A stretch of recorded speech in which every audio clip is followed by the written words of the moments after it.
एक शाम रोहन और उसकी बहन परी अपने दादाजी के पास बैठे थे। दादाजी ने एक पुरानी कहानी सुनाई।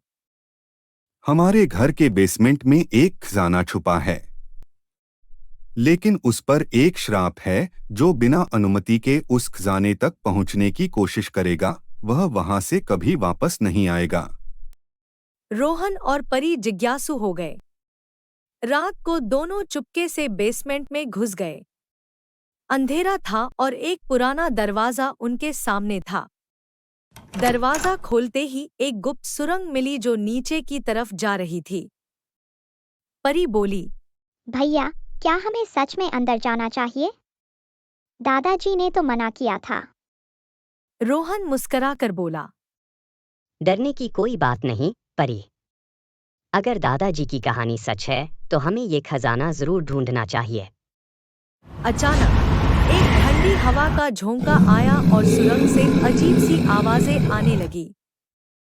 परी ने रोहन का हाथ कसकर पकड़ लिया और बोली, भैया, ये आवाज़ें, ये जगह सच में डरावनी है। क्या हमें वापस चलना चाहिए? लेकिन तभी सुरंग की दीवारों पर चमचमाती रोशनी उभरने लगी। ऐसा लग रहा था जैसे दीवारें कोई राज छुपा रही हों। आखिर इस सुरंग के पीछे क्या छुपा है? क्या रोहन और परी इसे खोज पाएंगे? रोहन ने परी को हिम्मत दिलाई और दोनों सुरंग के अंदर कदम बढ़ाने लगे। दीवारों पर हल्की हल्की रोशनी चमक रही थी, मानो उन्हें रास्ता दिखा रही हो। सुरंग के अंदर एक अजीब सी खामोशी थी, बस उनके कदमों की आवाज गूंज रही थी। थोड़ी दूर चलने के बाद उन्हें एक बड़ा सा दरवाजा दिखा जो सोने जैसा चमक रहा था। दरवाजे पर अजीब से निशान और कुछ लिखावट थी। रोहन ने ध्यान से देखा और कहा, यह तो किसी प्राचीन भाषा में लिखा है। शायद यह बताता है कि दरवाजा कैसे खुलेगा। परी ने डरते हुए पूछा, भैया, क्या हमें इसे खोलना चाहिए? कहीं कुछ गलत न हो जाए। रोहन ने दादाजी की कहानी याद की और दरवाजे के पास पहुंचा। उसने दरवाजे पर हाथ रखा और अचानक पूरा कमरा तेज रोशनी से भर गया। दरवाजा धीरे धीरे खुलने लगा और सामने एक बड़ा सा कक्ष था। कक्ष के बीचों बीच एक चमचमाता हुआ खजाना रखा था। सोने की मूर्तियां, रत्न और कई कीमती चीजें वहां थी।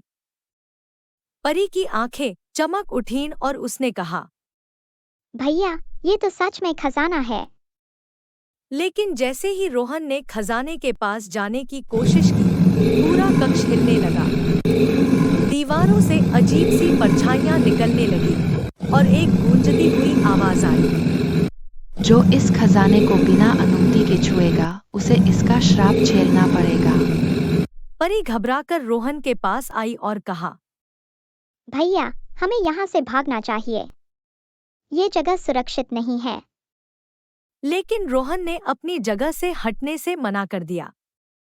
उसने चिल्लाकर कहा, हम खजाने तक पहुंच चुके हैं, मैं ऐसे खाली हाथ नहीं जाऊंगा।